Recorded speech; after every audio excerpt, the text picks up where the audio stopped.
Education is gravely concerned over the reported shooting incident at the Ateneo de Zamboanga University Junior High School campus, a private school in Zamboanga City, this morning, August 18. DepEd stands with the Ateneo de Zamboanga community during this difficult time and is ready to extend whatever support and assistance we can to the affected learners, families, school personnel, and concerned authorities. We are also coordinating with mental health partners to provide psychological first aid and psychosocial support to those affected. We urge the public to refrain from spreading unverified information and sharing sensitive photos, videos, or details about the incident, especially since minors are involved. Yan po ang mensahe ng pamunuan po ng DepEd. So, ganyan pa rin po. Although ito po ay pribadong paaralan, pribado man o pampublikong paaralan, nandiyan pa rin po ang pag-uutos ng ating Pangulo na dapat na ang pagpaprotekta sa ating mga kababayan, lalong-lalo sa kabataan, ay dapat paigtingin. At ang isa sa mga nakikita rin ditong solusyon ay dapat na ang mga kabataan natin ay naggagabayan.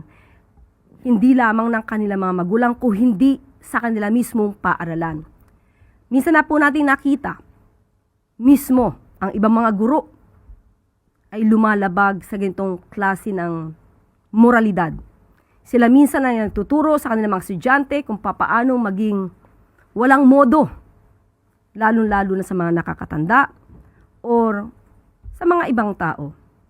Panahon na po, hindi lamang po ang gobyerno, lahat po tayo, especially pag nasa school. Kayo po ang magsilbing pangalawang guro sa ating mga kabataan.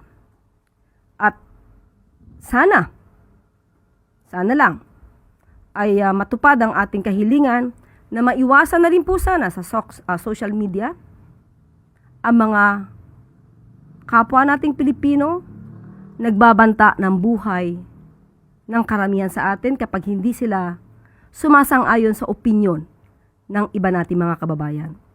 Dito kasi nakikita na parang natotolerate pa ang pagbabanta sa buhay. Pagkilala na may assassin at handang pumatay. Hindi po ito magandang ehemplo. Kaya sa atin, sa lahat, magsilbing aral po sana ito. Huwag itolerate ang ganitong klaseng pananalita at huwag nating itolerate ang mga ginagawa na mapang-abuso, especially ng mga public servants natin. Kasi ito po ay magiging modelo na hindi dapat naman sana napamarisan.